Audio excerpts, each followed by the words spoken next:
Genèse, chapitre 25, à partir du verset 21.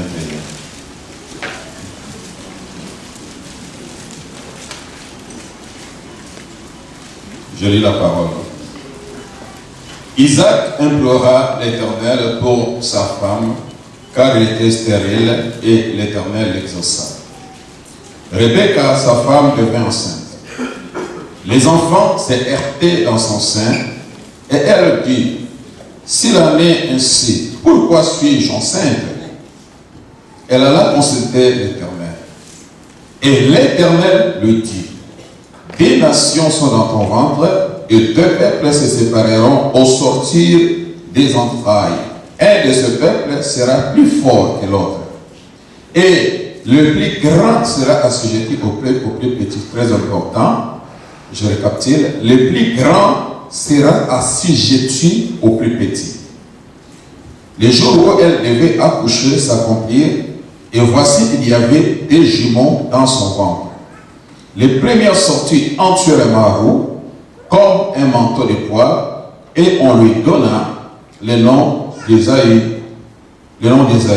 Ensuite sortit son frère, dont la main tenait les talons d'Ésaïe, et on lui donna le nom de Jacob. Isaac était âgé de 60 ans lorsqu'il naquit. Galates 5, chapitre 5, à partir du verset 16. Je dis donc, marchez selon l'esprit, et vous n'accomplirez pas les désirs de la chair. Car la chair a des désirs contraires à ceux de l'esprit, et l'esprit en a des contraires à ceux de la chair. Ils sont opposés entre eux, afin que vous ne fassiez point ce que vous voudriez. Si vous êtes conduits par l'esprit, vous n'êtes point sous la loi. Or, les œuvres de la chair sont évidentes. Ce sont la débauche, l'impureté, le dérèglement, l'idolâtrie, la magie, les rivalités, les querelles, les jalousies, les animosités, les disputes, les divisions, les sectes, l'envie, l'ivrognerie, les excès de table et les choses semblables. Je vous dis d'avance, comme je l'ai déjà dit, que ceux qui commettent de telles choses n'hériteront point le royaume de Dieu. Mais les fruits de l'esprit, c'est l'amour, la joie, la paix, la patience, la bonté, la bienveillance, la foi, la douceur, la maîtrise de soi. La loi n'est pas contre ces choses. Ceux qui sont à Jésus-Christ ont crucifié la chair avec ses passions et ses désirs. Si nous vivons par l'esprit, marchez aussi selon l'esprit. Amen. Amen. Alors, ce matin, j'aimerais enseigner sur le mystère de l'homme, sur le mystère de l'homme, que nous puissions comprendre réellement ce que nous sommes, comment est-ce que le Seigneur nous voit. Je crois que c'est l'un des enseignements le plus important pour chaque chrétien. Si nous manquons cet enseignement, nous ne comprenons pas cette vérité, ce mystère, notre vie chrétienne sera une vie chrétienne de bricolage, de médiocrité.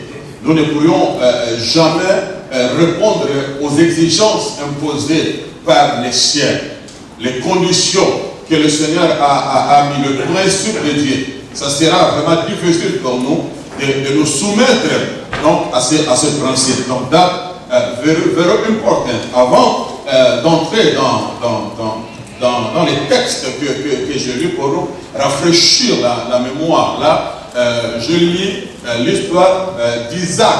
Pour mieux comprendre, Isaac est sorti d'Abraham et son épouse Sarah. Et l'histoire d'Abraham commence à partir de Genèse, chapitre 12. L'Éternel se révèle à cet homme. Quand Dieu se révèle à cet homme, il s'appelait Abraham. Il ne s'appelait pas Abraham. L'histoire commence avec Abraham. Abraham, c'est un païen. Il est né d'une famille idolâtre. Son père était idolâtre. Il était aussi descendant de Ber. Donc Abraham était hébreu parce qu'il était descendant de Ber. Donc le peuple hébreu vient du mot Héber. C'est Abraham qui était donc hébreu. Si les enfants d'Israël, nous appelons peuple hébreu, c'est à partir d'Abraham. Abraham n'était pas israélien. Abraham était hébreu. Parce que Israël commence à partir de Jacob. Et Israël est né. Amen. Et on a commencé à les appeler des Juifs lorsqu'ils étaient dans la déportation à Babylone. À partir de la tribu de Juda, on a commencé à les appeler donc des Juifs.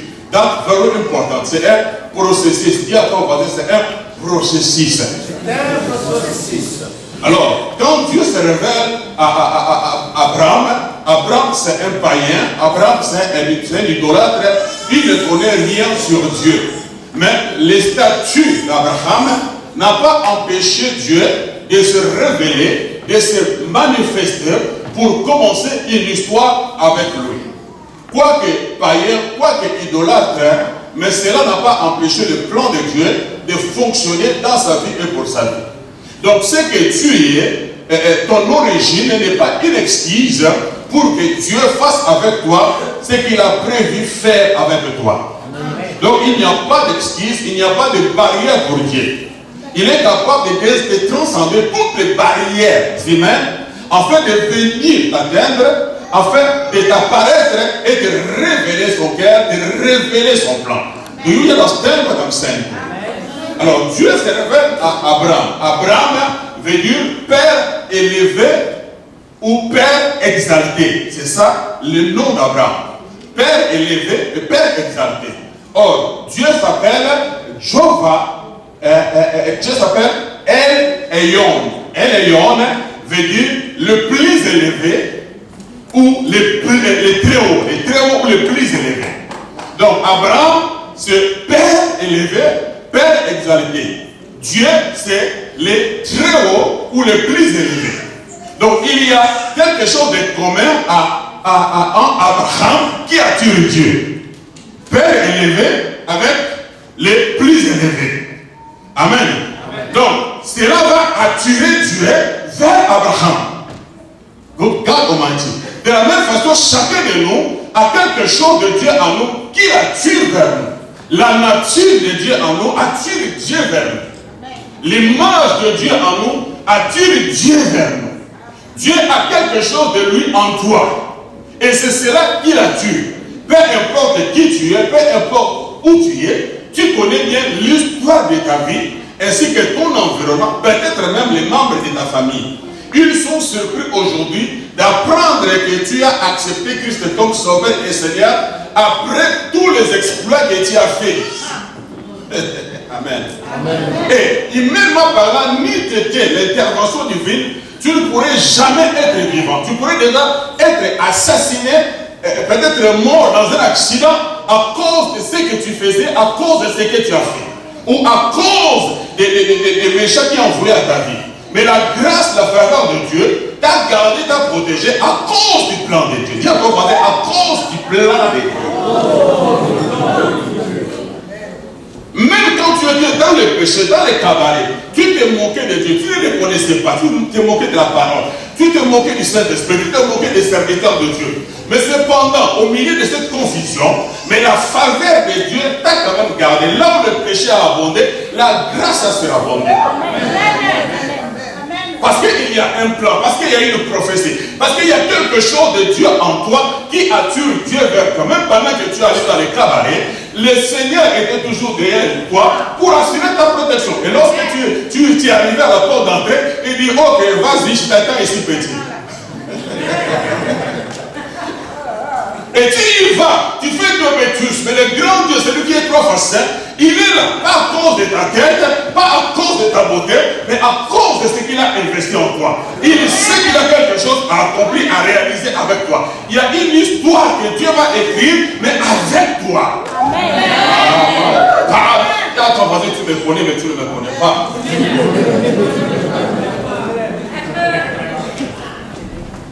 Alors, Dieu Abraham, de la dimension d'Abraham vers la dimension d'Abraham.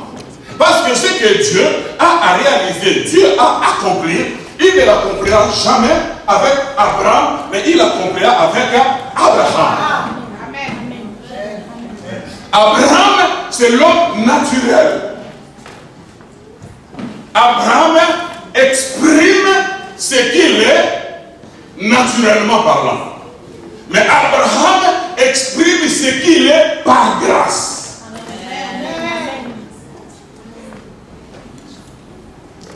La Bible dit que la grâce a été mise dans son compte. La grâce de Dieu a été mise dans les comptes bancaires d'Abraham. Comme la grâce a été mise dans ton compte. Dis à ton voisin, tout est grâce.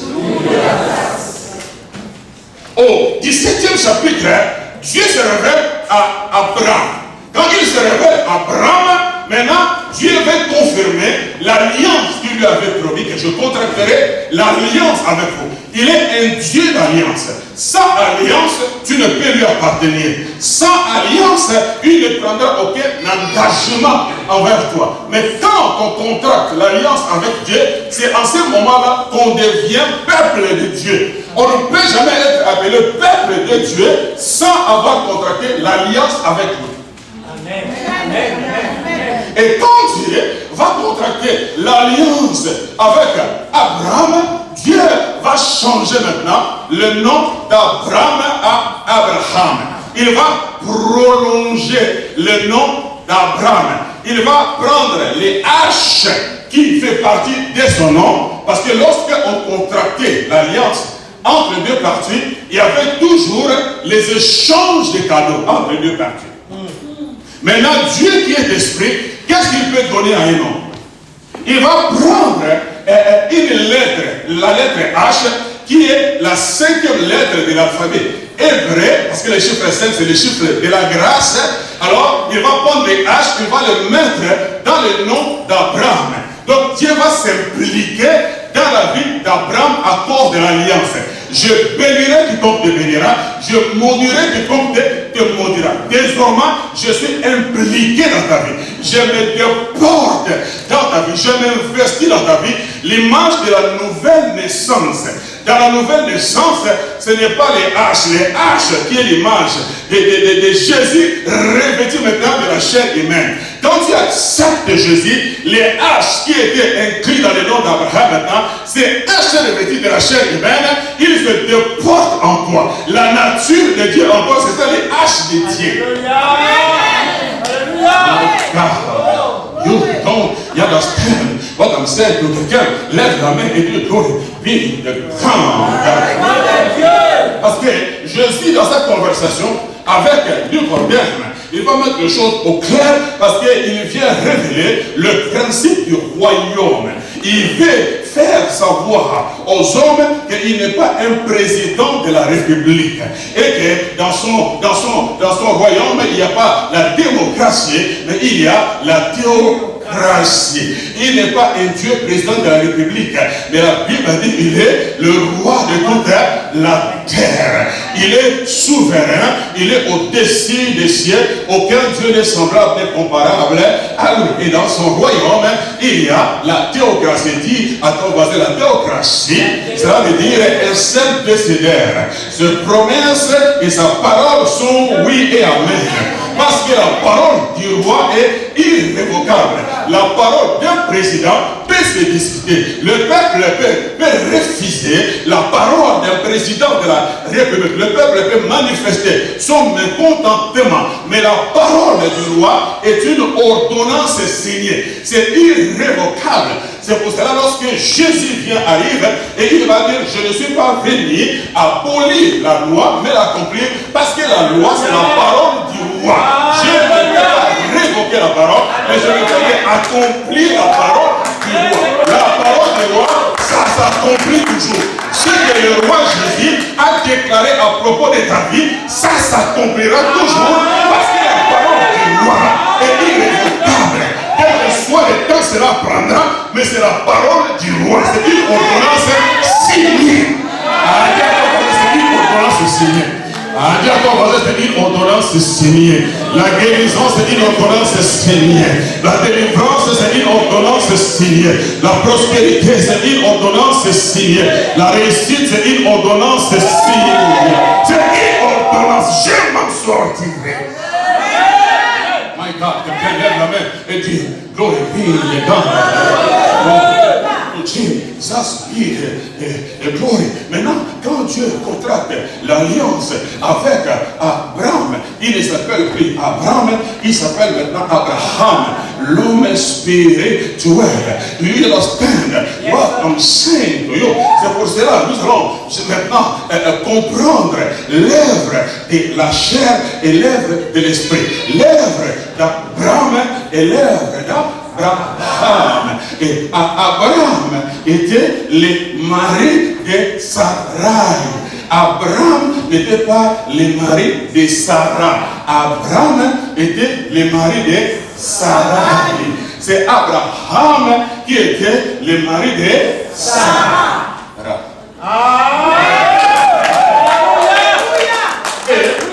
Abraham n'a jamais eu d'enfant avec Sarah. Abraham n'a jamais eu d'enfant avec Sarah. Et Ismaël n'est pas fils d'Abraham, mais il est fils d'Abraham. Amen. Amen. Abraham, c'est la dimension de la chair. Or, Ismaël, c'est un produit de la chair. Voyant que la promesse tardait, Sarah, qui est l'image de la chair, parce que Sarah, c'est la dimension de l'homme spirituel. Or, c'est Sarah qui est allé voir Abraham. La chair comprend la chair.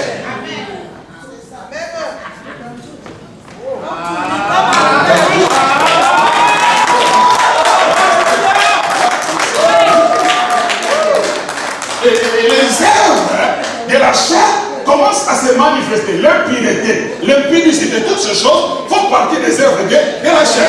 Il va pousser son mari à commettre la chair.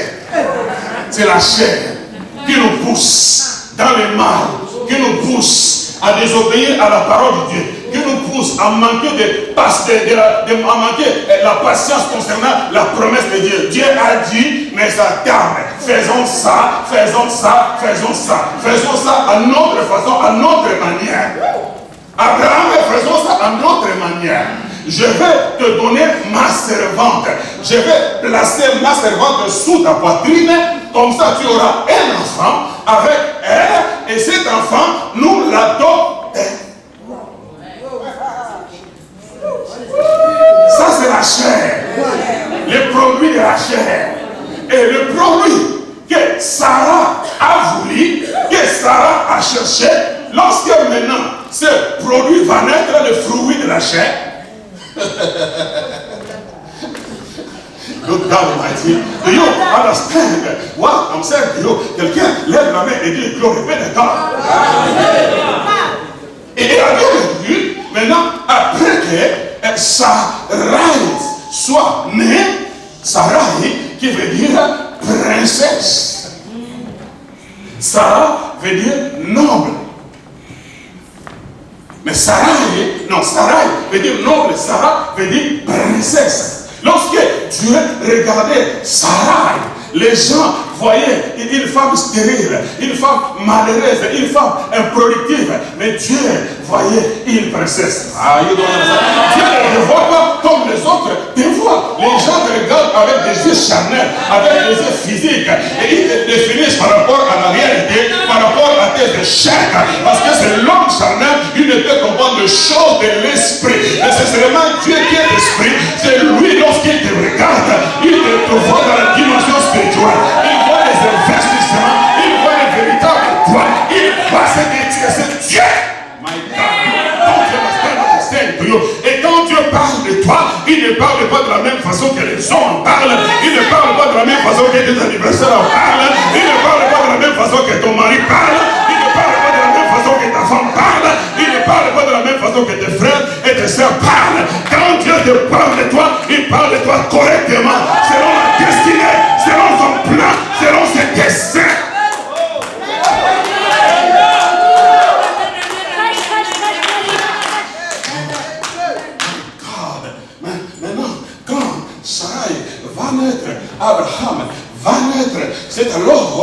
et l'enfant d'Abraham et l'enfant de Sarah va naître et l'enfant va s'appeler Isaac.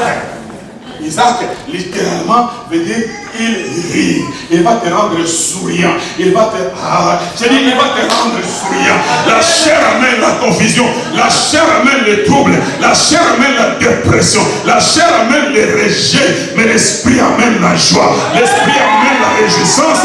L'esprit amène la louange, amène l'adoration, amène la célébration. Il va te rendre joyeux. Tu vas commencer à rire toute ta vie. Autrefois tu étais dépressif, autrefois tu étais malheureuse. Mais lorsque l'homme spirituel va prendre la prééminence, il va rendre ta vie heureuse et joyeuse.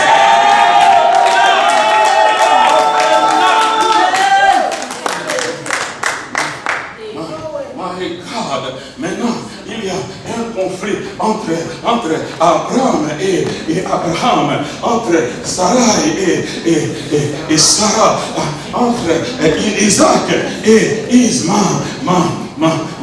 You understand what I'm saying to you?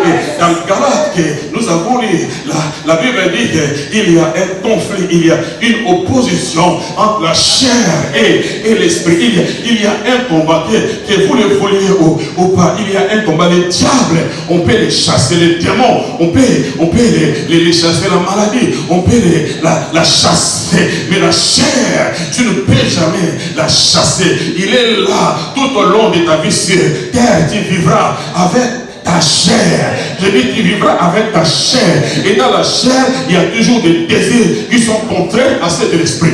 Même si tu es né de nouveau, même si tu parles en langue, même si tu es archi-bishop, même si tu es archi-pape, même si tu es archi-saint, mais tu ne peux jamais chasser la chair. La chair, elle est là avec toi chaque jour. Quand tu te réveilles, elle se réveille avec toi. Quand tu dors, elle dort avec toi. Et dans ta chair, il y a des désirs qui sont contraires à ceux de l'esprit. Que tu le veuilles ou pas, ta chair te parlera. Que tu le veuilles ou pas, ta chair va réclamer les choses qui ne glorifient pas Dieu. Que tu le veuilles ou pas, ta chair va s'opposer à la volonté de Dieu. Ta chair va refuser les gènes. Ta chair va refuser l'enseignement. Ta chair va refuser de venir à l'église. Ta chair va refuser d'obéir à la parole de Dieu. Ta chair va refuser que tu ne critiques pas. Ta chair va refuser que tu ne parles pas mal de tes frères. La chair va refuser que tu marches dans l'amour. La chair va refuser que tu marches dans le pardon. La chair va refuser que tu marches dans l'humilité. La chair aime l'arrogance, aime l'orgueil, aime s'enorgueillir. La chair veut que tout le monde le voit. La chair veut que tout le monde parle de toi. La chair veut que tu occupes la première place. La chair veut se faire voir. La chair. Elle est là chaque jour avec nous. C'est pour cela parfois nous sommes surpris. Vous allez voir un homme de Dieu rempli du Saint-Esprit, mais à un certain moment, la chair commence à se manifester. L'orgueil commence à se manifester. Et vous vous posez des questions. D'où viennent ces choses? C'est la manifestation des œuvres. Personne n'est épargné. La Bible dit qu'il y a une hostilité, il y a un combat, il y a une guerre entre la chair et l'esprit. Do you understand what I'm saying to you? Don't God Almighty. Quelqu'un lève la main et dit, glory, glory, glory. Be the God to Jesus, be the glory. Et la Bible dit, et Sarah maintenant, voyant que la mère d'Ismaël avait regardé avec dédain, avec mépris son fils. Maintenant c'est Sarah. Sarah, c'est lui qui a amené l'interdit. C'est lui qui a amené le péché. C'est lui qui a amené Ismaël. C'est lui qui a amené Agar sous la poitrine de son mari, la chair contre chair, les choses que la chair ont amenées dans la maison, dans la vie d'Abraham. Maintenant, lorsque Sarah va naître, la même personne qui a amené la confusion, qui a amené la chair, qui a amené le péché, c'est la même personne maintenant, parce qu'elle est née de nouveau. En tant que Sarah, il va dire à son mari Abraham, il dit, prends l'esclave et son fils, chasse-les de ma maison, parce qu'elle n'héritera pas avec mon fils. Il n'héritera pas avec mon fils. Do you understand what I'm saying to you? La chair a amené Agar, la chair a amené Ismaël, mais l'homme spirituel réclame maintenant qu'il soit chassé. Ah, you don't understand what I'm saying to you. Quand l'homme spirituel va prendre la prééminence dans ta vie, c'est alors que tu vas regarder ces choses qui étaient bénéfiques, ces choses qui étaient importantes. Tu vas comprendre que ce sont les œuvres de la chair et tu vas commencer à chasser ces choses de sa vie. Tu vas commencer à chasser ces choses de ta vie. Lorsque tu auras la compréhension spirituelle et que l'homme spirituel va se lever, prendre le devant, la prééminence dans ta vie, c'est alors que tu comprendras que la chair ne peut hériter.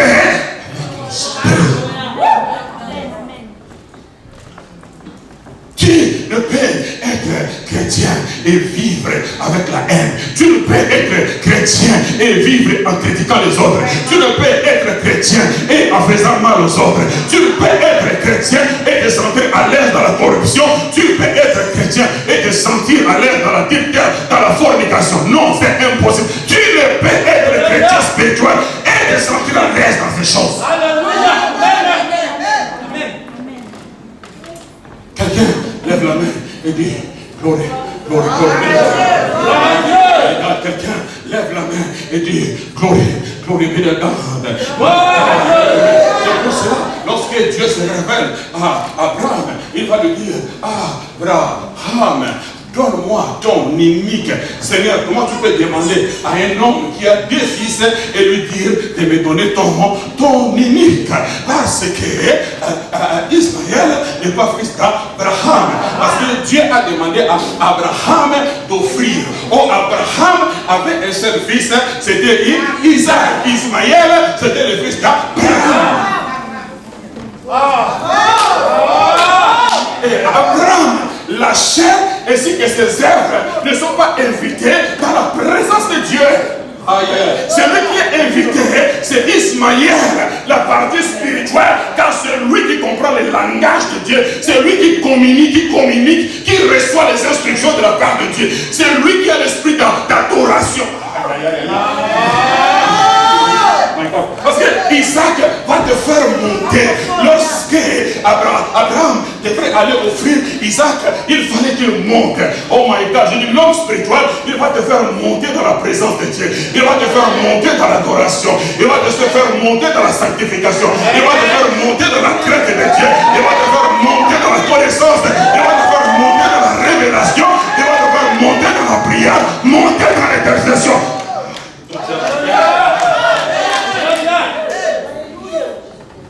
Quelqu'un lève la main et dit gloire, gloire, gloire. Ce qui est né de la chair est chair, et ce qui est né de l'esprit est l'esprit, a dit Jésus à Nicodème, parce que c'est un principe important. Ce que le Seigneur a réalisé, a accompli, il ne le fera pas avec des hommes charnels, mais il le fera avec des hommes spirituels.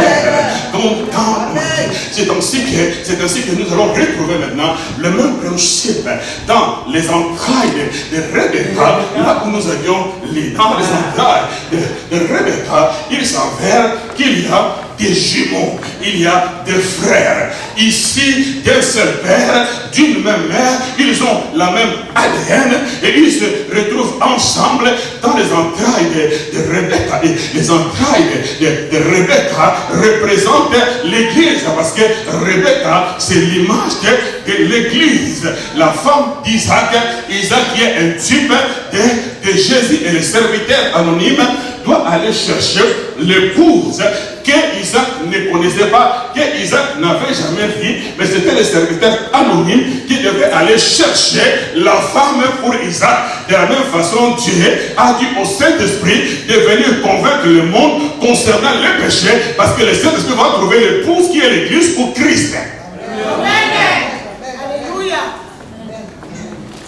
Quelqu'un lève la main et dit glorifié dans mais dans le ventre de Rebecca, qui est l'image de l'église, qui qui est aussi l'image du leadership.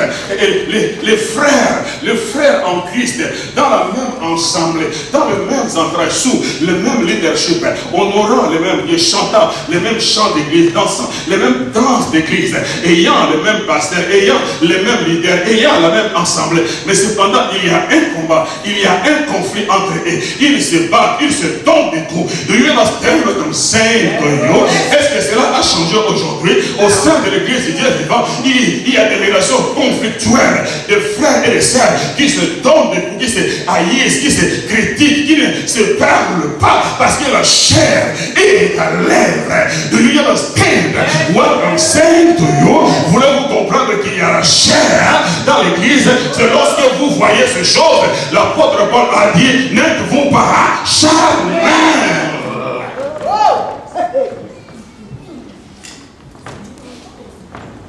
Ah, regardez personne et dites-le, n'es-tu pas charnel? N'es-tu pas charnel? N'es-tu pas charnel? My God, thank you. Do you understand what I'm saying? I'm saying to you. Et la Bible dit, et dans ce combat, et d'un côté, il y a Jacob. Jacob, dans le ventre, symbolise l'homme spirituel, et Ésaü symbolise l'homme maintenant charnel.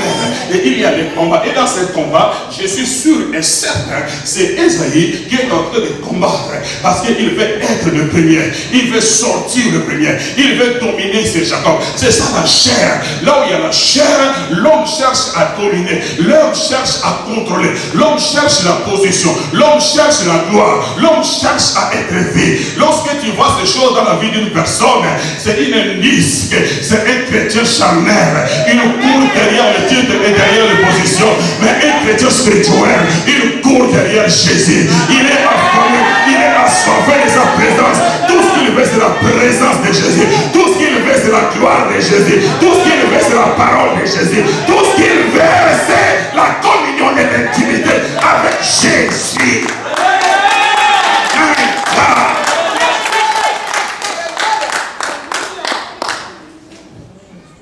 Et pendant ces combats, pendant ces conflits, alors la mère qui est l'image de l'église, elle savait à qui s'adresser. Alors elle va aller voir Dieu, parce que l'homme spirituel, il connaît Dieu, il connaît la présence de Dieu, il connaît la prière, elle sait où trouver le réconfort, où trouver de l'air. Quand les choses se compliquent, l'homme spirituel, il se tourne vers Dieu. Do you understand what I'm saying to you? Elle va se tourner vers Dieu. Quand ça chauffe, tourne vers Dieu. Quand les choses deviennent compliquées, tourne vers Dieu. Quand tes enfants sont dans les troubles, tourne vers Dieu. Quand ton mari passe des moments chaotiques, tourne vers Dieu. Quand ta femme est combattue, tourne vers Dieu. Do you understand what I'm saying to you? Parce que dans cette famille, il y avait que des hommes et des femmes de prière. Lorsque l'homme a vu que sa femme ne concevait pas, l'homme est allé voir Dieu. C'est par la prière d'Isaac que Dieu a ouvert les entrailles de sa femme. Do you understand what I'm saying to you? Oh, je cherche des hommes et des femmes qui ne sont pas là pour accuser leurs femmes, pour condamner leurs femmes. Mais je cherche des hommes et des femmes lorsqu'il voit que quelque chose ne va pas dans la vie de son épouse, mais il va aller vers Dieu, il va aller voir Dieu, il va aller bombarder le ciel, il va aller déchirer le ciel, il va prendre sa femme dans la prière et la présenter à Dieu et dire: Seigneur, j'ai besoin qu'un miracle se fasse dans la vie de mon épouse, que tu fasses d'elle la meilleure des épouses qu'elle n'a jamais existé, que tu fasses d'elle la meilleure des mamans qu'elle n'a jamais existé, que tu fasses d'elle la meilleure des chrétiens qu'elle n'a jamais existé.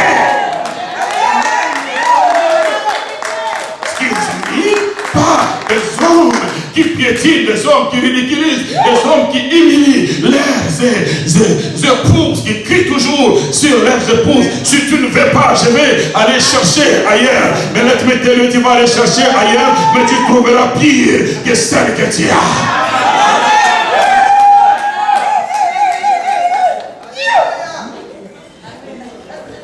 Isaac est allé voir Dieu. La mère voyait que les choses étaient compliquées, la mère est allée voir Dieu. Oh, que Dieu nous donne. Oh, moi et ma maison, nous servirons l'Éternel. Que Dieu nous donne des parents qui savent vers qui tourner, des pères qui peuvent bombarder le ciel, des mamans qui peuvent bombarder le ciel, les frères aînés peuvent bombarder le ciel, les seconds peuvent bombarder le ciel, les cadets peuvent bombarder le ciel. Chaque personne qui naît dans ta famille, il naît déjà intercesseur qualifié. Chaque personne qui naît dans ta famille, il est candidat pour la sanctification. Chaque personne qui naît dans ta famille, il est candidat pour la gloire de Dieu. Chaque personne qui naît dans ta famille, il est candidat pour être disciple de Jésus. Chaque personne qui naît dans ta famille, parce que l'atmosphère a été créée.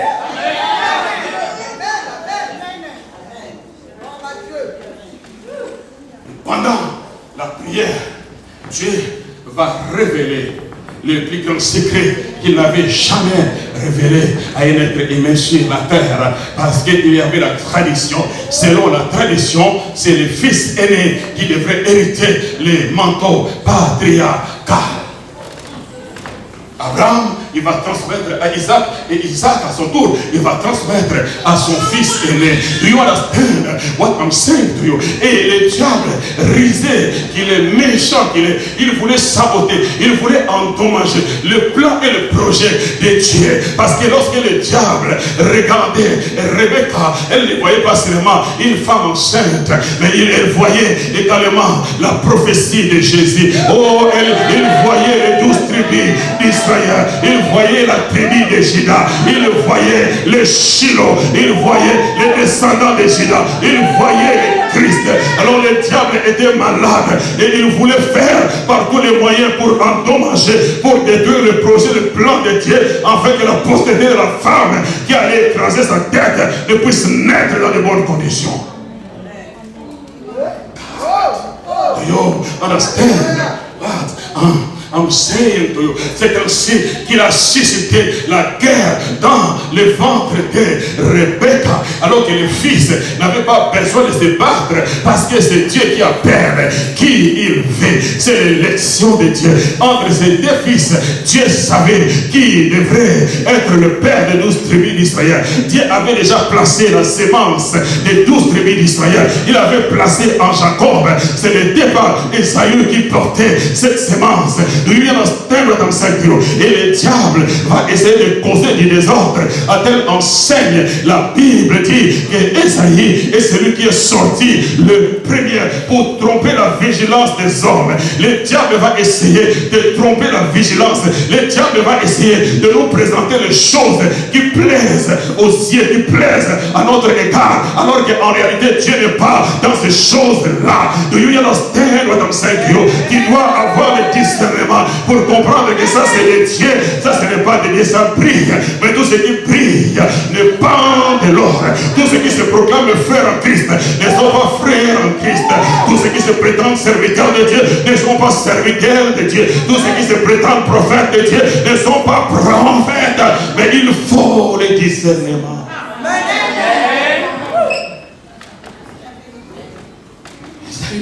Est sorti le premier, mais comment dire, mais Jacob, l'homme spirituel, il ne se bat pas dans la chair. L'homme spirituel, il s'appuie sur la parole, il s'appuie sur les promesses, il compte sur la grâce et sur la faveur de Dieu. Et lorsque les frères sortaient, la Bible dit, mais lui, il l'a tenu sur son talon pour lui dire, même si tu sors avant moi, mais ce qui est à moi est à moi. Tu ne posséderas jamais ce qui est à moi. Partout où foulera la plante et tes pieds, je te le donnerai. Il voulait lui lancer un message, un SMS, que ce qui est à moi est à moi. Tu ne peux prendre ce qui est à moi. Tu ne peux dérober ce qui est à moi. Tu peux partir avant moi, mais tu ne partiras pas avec ma grâce.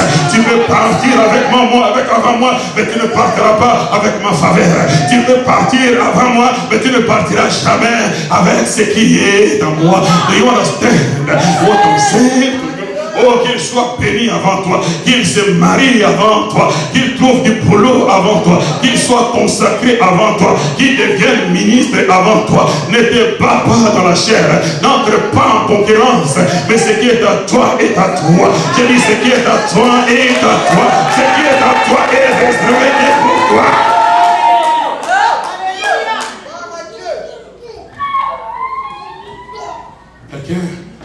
main et déclare le gars. Mais Dieu va révéler le secret.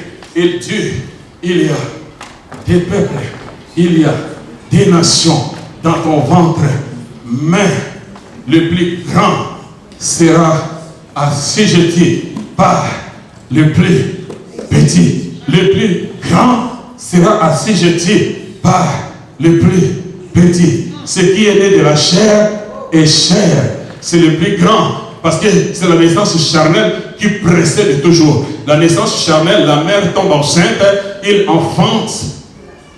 Do you understand what I'm saying to you? Il n'y a pas de la nouvelle naissance sans la naissance naturelle. Do you understand? C'est la naissance naturelle qui précède la nouvelle naissance. La naissance physique qui précède la naissance spirituelle. Mais il lui dit le plus petit, qui est l'image de la nouvelle nature, de l'homme spirituel. Il dominera sur le plus grand. Alléluia. Ce qui est né de la chair est chair. Ce qui est né de l'esprit est esprit. Le plus petit, la naissance spirituelle, dominera sur le plus grand. C'est ainsi que la mère va s'attacher à Jacob. Parce qu'il a eu la révélation de Dieu. Que c'est le plus petit qui dominera, donc qui sera le patriarche. Le père qui n'avait pas la révélation, il va s'attacher à son fils, la chair Esaü. Or, Esaü, la Bible dit, il était un chasseur habile. Qui fait un chasseur? Il tue les moutons. Et comment Dieu peut confier son peuple? Parce que les patriarches sont considérés comme des bergers d'Israël. C'est qui doivent perdre les troupeaux d'Israël. Comment Dieu peut confier son troupeau à un chasseur? Le chien, il va les tuer. Jacob, c'est un berger. C'est lui le patriarche, le berger. C'est lui qui avait le manteau. Mais le diable voulait embrouiller le peuple. Le diable va essayer de nous embrouiller. Nous faire entrer dans un conflit purement charnel.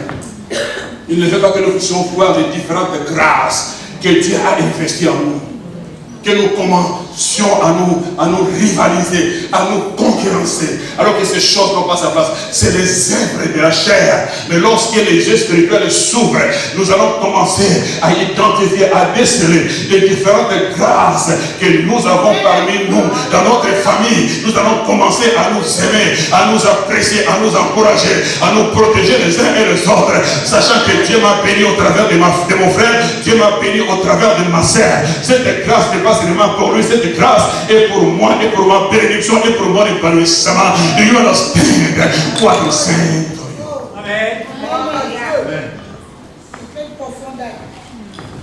Quelqu'un lève la main et dit glorifie le God. Lève ta main et dit glorifie le God.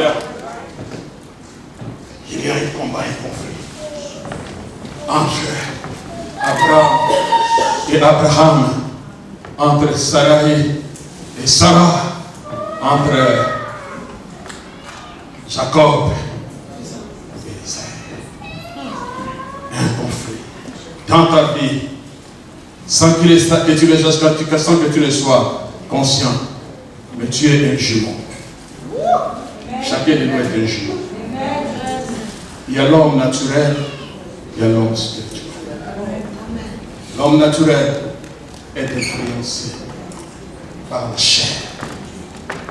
Et il produit le fruit de la chair. Ce n'est que l'homme spirituel qui peut produire le fruit de l'esprit.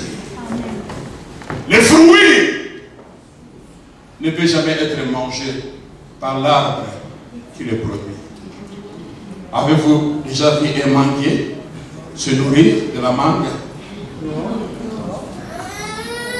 Le fruits que tu produis, ce n'est pas toi qui le mangeras, mais les gens qui t'approchent. Les gens qui t'approchent, ils mangeront l'amour, la patience, la persévérance, la compréhension, les aides. Oh my God. You don't understand what I'm saying to you. Quel genre de fruits produit? Il y a un combat, il y a un conflit. La chair ne veut pas céder les passages à l'esprit.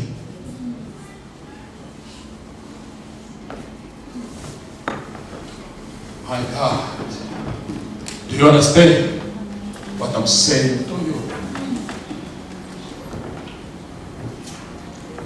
Il faut croire. C'est une série qui peut prendre des semaines et des semaines, car c'est l'enseignement le plus important. L'Église est dans le problème. L'un des plus éminents serviteurs américains avait dit, le plus grand problème que l'Église a aujourd'hui, ce n'est même pas le diable. Le diable a été vaincu à la croix. C'est la chair. Ce sont les chrétiens charnels qui mettent l'Église dans les troubles et dans le problème. Ils sont en train de nous distraire, de nous faire sortir de la vision de Dieu qui sont les âmes, que nous passions notre temps à juger les gens à l'Église. Chaque dimanche, les pasteurs se sont transformés en juges. Pasteur, on a besoin de toi. Pasteur, il faut qu'on te parle. Pasteur, il faut que tu nous donnes. Pasteur, il faut que nous disions. Quand tu es allé t'endetter, l'église n'était pas là, le pasteur n'était pas là. Mais ça va finir à l'église. Oh, dans cette église-là, il ne paye jamais de dettes. Est-ce que l'église a endetté auprès de toi? La chair, dis à ton voisin, la chair n'a pas sa place dans la présence de Dieu. C'est pour cela, dans Jacob, il s'avère, quand Jacob sort, il va se rendre compte que même en lui, il y avait aussi un jumeau. Il y a Jacob, maintenant quand il sort, Jacob, son nom veut dire trompeur, escroc. La chair, l'escroquerie c'est dans la chair, la tromperie c'est dans la chair.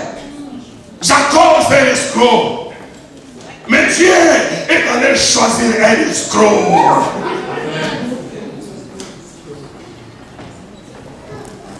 Et faire de lui un patriarche.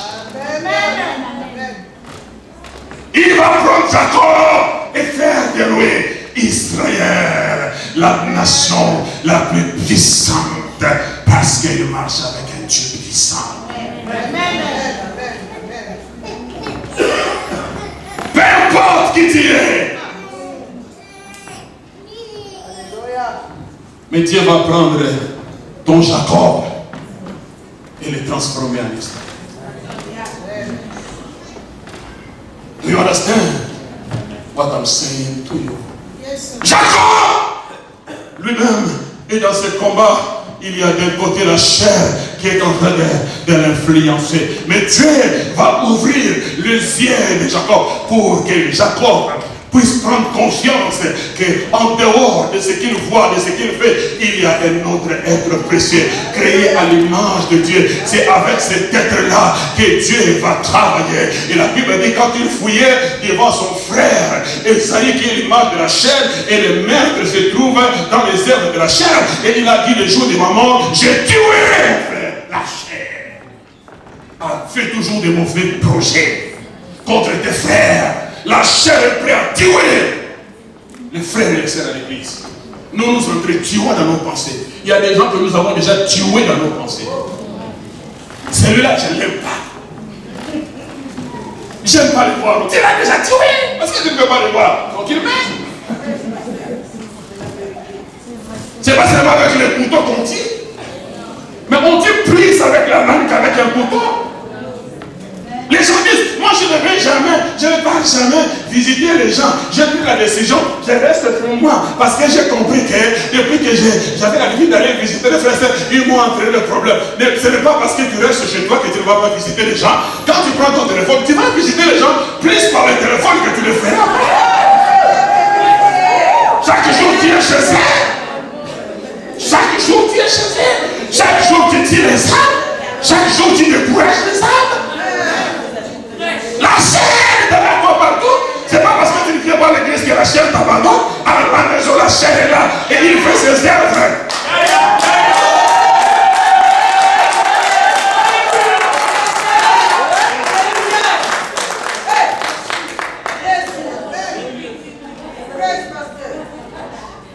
Mais Dieu va faire comprendre à Jacob que Jacob, la chair, ne peut être invitée dans ma présence. La chair n'est pas invitée dans la présence de Dieu. La chair n'est pas invitée à l'église du Dieu vivant. Parce que dans Actes chapitre 2, verset 47, il est dit que Dieu a ajouté à l'église le nombre de ceux qui étaient sauvés. Il a ajouté, excusez-moi, où? À l'église, à Bethel, le nombre de ceux qui étaient sauvés. C'est-à-dire la condition pour être ajouté à l'église, il faut d'abord être. Quand on est sauvé, on devient une nouvelle. Alors après votre place, c'est-à-dire l'église est une place pour de nouvelles. Quand les nouvelles créatures sont conduites par le Saint-Esprit. My God. You understand what I'm saying to you? Demande à ton pasteur, qui te conduit? Parce que de nouvelles créatures qui viennent à l'église, ils sont conduits par le Saint-Esprit. Le Saint-Esprit, il te conduit dans l'harmonie. Le Saint-Esprit, il te conduit dans l'amour. Le Saint-Esprit, il te conduit dans l'évangélisation. Le Saint-Esprit, il te conduit dans la compassion. Le Saint-Esprit, il te conduit dans le pardon. Le Saint-Esprit, il te conduit dans la louange, dans l'adoration. Le Saint-Esprit ne te conduira jamais à haïr. Le Saint-Esprit ne te conduira jamais à prendre des partis pris. Le Saint-Esprit ne te conduira jamais à mépriser. Le Saint-Esprit ne te conduira jamais à critiquer. Le Saint-Esprit qui te conduit. Je viens dire, quand le Saint-Esprit viendra, il vous conduira. La preuve que le Saint-Esprit est là, la personne est conduite par le Saint-Esprit.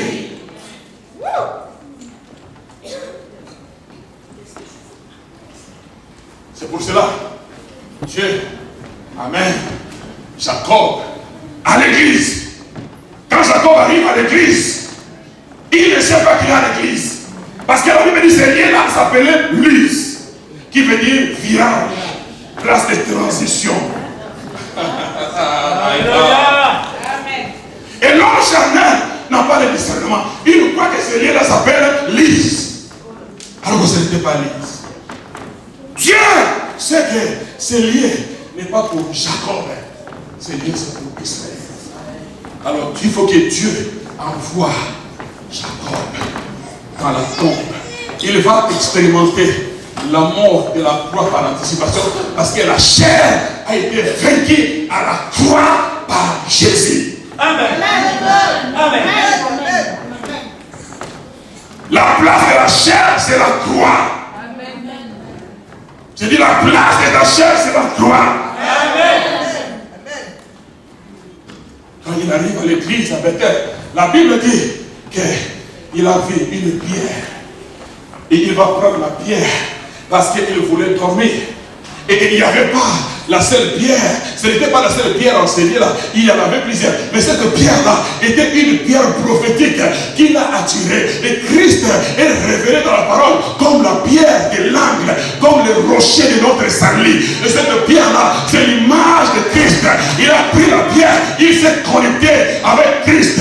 Quand il s'est connecté avec cette pierre, la Bible dit qu'il est tombé dans un profond sommeil.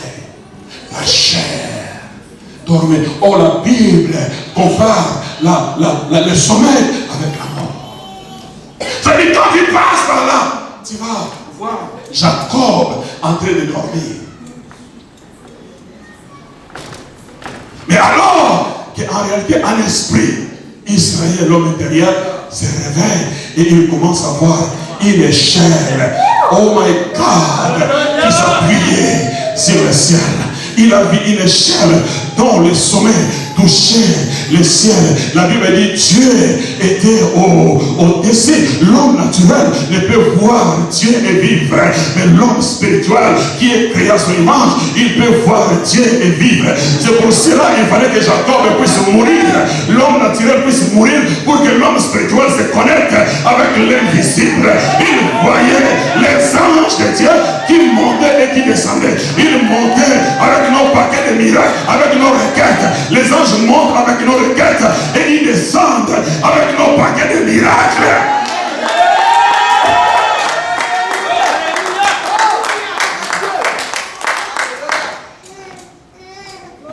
Il y a une autoroute qui relie l'église avec le ciel. Aïe, aïe, aïe, aïe. J'ai dit l'escalier là, c'est l'autoroute qui relie l'église avec le ciel. Il y a un mystère concernant l'église de Jésus. L'église est différente des mosquées. L'église est différente des temples. L'église est différente des autres institutions. Parce qu'il y a une autoroute qui relie l'église de Jésus-Christ avec le ciel. Et les anges sont réels. Je dis les anges sont réels dans ces lieux.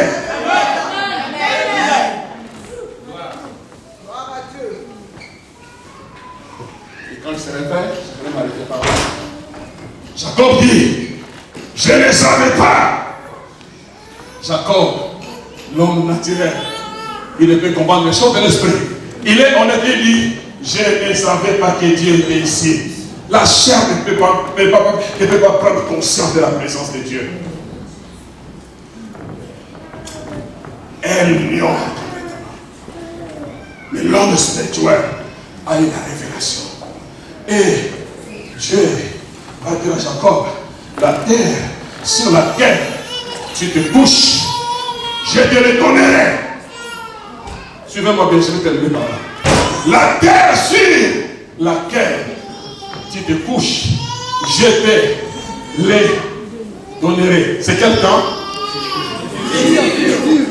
Futur. Pourquoi pas? J'étais. Non. Parce qu'il est déjà là. Mais celui qui est là, c'est Jacob. La chair n'est pas invitée avec elle. Mais celui qui doit vivre avec elle est à l'intérieur. C'est Israël. C'est pourquoi il dit, je te le donnerai. Quand est-ce que je te le donnerai? Quand Israël.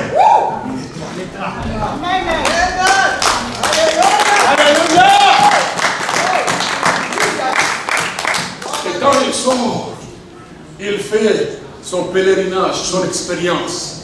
Et un jour, il arrive maintenant à un lieu appelé Péniel. Parce que Dieu vient de lui parler. Il dit, retourne dans le pays de tes pères. Car je vais accomplir la promesse que je t'avais donnée. Et la promesse n'est pas pour Jacob. La promesse, c'est pour Israël. Parce que Bethel est réservé à Israël. Quand il arrive à Péniel, de l'autre côté, il y a Esaü qui l'attend. Esaü avait dit, le jour de la mort de mon père, je le tuerai. Quand je le rencontrerai, je le tuerai. Et il attend Jacob. Il va tuer Jacob. Parce que c'est l'homme naturel. La chair, le meurtre, s'accomplit au niveau de la chair. Il va tuer Jacob qui est la chair. Mais lorsqu'il arrive à Bethel, le Dieu de la promesse, il sait que la promesse n'est pas pour Jacob, la promesse c'est pour Israël. Alors Dieu doit combattre Jacob, il doit combattre la chair, il doit briser la chair. C'est ainsi qu'à Péniel, la Bible dit que Jacob combattit l'Ita contre Dieu et les hommes. Il a combattu Dieu, il a combattu. Lui, il a jusqu'à ce qu'il a frappé, la Bible dit, à la moitié de l'ange. Il a frappé, et quand il a frappé, il était brisé, et il est devenu boité. Il y a eu transformation, il y a eu changement. Sa chair a été brisée. Les gens qui ont vu Jacob entrer à Péniel, mais lorsqu'il est sorti de Péniel, il n'était plus la même personne. Il était différent. Il ne marchait plus de la même façon. Il ne faisait plus les choses qu'il faisait. C'était une nouvelle personne, une nouvelle chrétienne. You understand? what I'm saying to you. Et lorsque sa chair va être brisée, alors l'ange même Malak, elle va lui poser la question, quel est ton nom? Lui, même homme naturel qui ne comprend les choses de l'esprit, il dit mon nom est Jacob. Il dit désormais, tu ne t'appelleras plus Jacob, tu t'appelleras Israël, l'homme nouveau. Tu es né de nouveau, tu deviens une nouvelle créature en Jésus. C'est cet homme-là que le Saint-Esprit va conduire. C'est cet homme-là qui sera installé dans le meilleur de Dieu, dans la promesse de Dieu, dans la gloire de Dieu, dans la puissance de Dieu, dans l'autorité de Dieu, dans la prophétie de Dieu, dans la commande de Dieu, dans l'élévation de Dieu, dans l'évangélisation. C'est cet homme-là que j'établirai pour l'évangélisation des Picardie, pour l'évangélisation de l'Oise.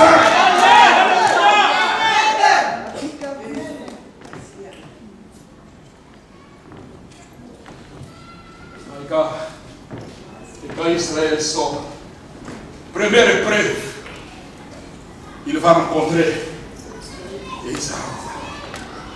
Quand tu sors de la présence de Dieu, sache que la chair t'attend dehors. Et Ésaü avait dit, le jour de ma mort, je les tuerai. Le jour de la mort de mon père, je les tuerai. Mais Dieu lui-même s'est occupé de Jacob. Dieu a tué Jacob avant que Esaïe puisse le rencontrer. Quand il sort, ce n'est plus Jacob. Celui que Esaïe voulait tuer, Dieu l'a déjà tué à Pénia. Celui qui est sorti, c'était Israël.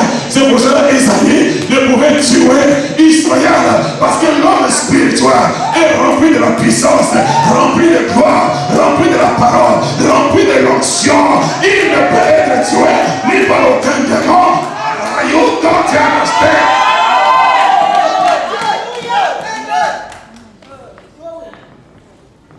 Lève-nous sur les gars, Seigneur.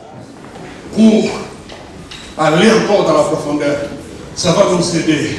Parce qu'il faut que nous découvrons qui est cet homme naturel, cet homme charnel, qui nous cause des problèmes, qui nous empêche de nous installer dans notre Bethel, dans la promesse, dans la gloire, dans la puissance. Toujours des futilités, des problèmes qui n'ont ni tête ni pied. C'est ça qui nous préoccupe. On a fait ceci, cela. On est monté, on est descendu.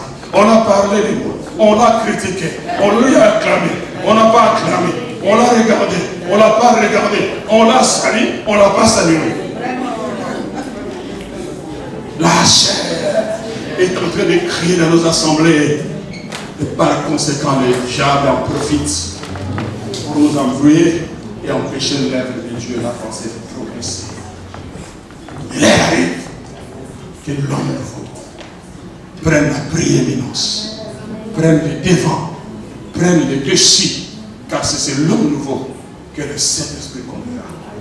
Car c'est cet homme nouveau qui a le pouvoir. Quand Dieu dit, tu seras la tête et non la queue, il ne s'adresse pas à l'homme charnel, il s'adresse à l'homme spirituel. Quand Dieu dit, ils te feront la guerre, ils ne te verront pas, il ne parle pas de l'homme charnel, il parle de l'homme spirituel. Lorsque l'homme spirituel est au-dessus, l'homme spirituel est à la page, l'homme spirituel est connecté avec le ciel, toutes ces promesses et ces paroles dans ta vie seront oui, amen. Si l'homme spirituel ne prend pas les désirs, ça va être des slogans. La preuve, on le dit tous les jours. Celui qui vit en moi est plus fort que celui qui est dans le monde. Mais quelle est ta situation? Quelle est ta condition? Il y a un petit démon qui est en train de t'importuner. Tu n'arrives pas à t'en sortir. Un petit démon. Un caporal. Parce que la chair a la prééminence dans ta vie. Le cercle de la chair, ça ouvre les portes pour les démons, pour les puissances des ténèbres. La haine, querelle, toutes ces choses. Quand nous allons entrer dans la profondeur de cet enseignement, vous allez voir, tout y est. Mais aujourd'hui, mon frère, ma soeur, je m'aimerais que tu prennes conscience de ce que tu es vraiment en Christ Jésus. Il y a l'homme charnel, il y a l'homme spirituel. Qui a la prééminence? À qui veux-tu laisser le volant de ta vie? Dieu veut t'amener dans une dimension que tu n'as jamais rêvé. Ce que tu vis là, ça n'a rien à voir. Ce n'est que l'eau dans les vases. La femme samaritaine avait un vase. Il venait puiser avec un vase. Il veut faire la tête à Jésus avec un vase. Jésus la regarde et dit, moi ce n'est pas les vases, moi c'est des fleuves. C'est la dimension des fleuves. Jésus veut nous amener dans la dimension des fleuves. Tu es plus que ce que tu es. Tu es plus que ce que tu as. Tu es plus que ces vases. Tu as plus que ce que dans ces vases que tu es contient aujourd'hui. Jésus veut t'élargir. Mais il le fera à partir de cette quête très intérieure. Juste lève tes mains, lève ton cœur, pardon. Va dans l'intimité la plus profonde avec lui. Comme Jacob est allé dans cette intimité qui était si profonde.